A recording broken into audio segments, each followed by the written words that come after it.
Ferdy Sambo, terdakwa kasus pembunuhan Brigadir Nofriansyah Yosua Huta Barat atau Brigadir J, meminta maaf kepada seluruh ajudan dan asisten rumah tangganya.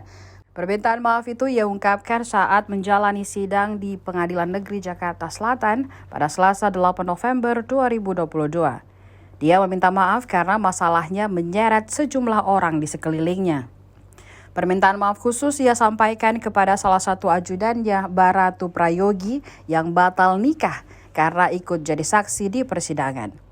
Dikutip dari tribunnews.com, Sambo mengaku bahwa dirinya telah menganggap para pekerjanya itu seperti anak sendiri.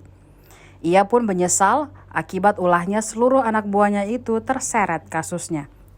Bahkan salah satu ajudan Ferdy Sambo bernama Prayogi sampai harus membatalkan pernikahannya. Tak hanya Sambo, Putri Chandrawati juga ikut menjalani sidang yang menyampaikan permintaan maaf kepada para ajudan. Putri mendoakan agar mereka selalu diberikan kesuksesan di masa yang akan datang.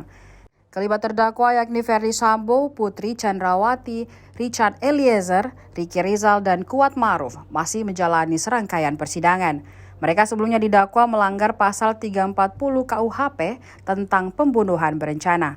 Ancaman pidananya yakni hukuman mati, penjara seumur hidup, atau penjara maksimal 20 tahun.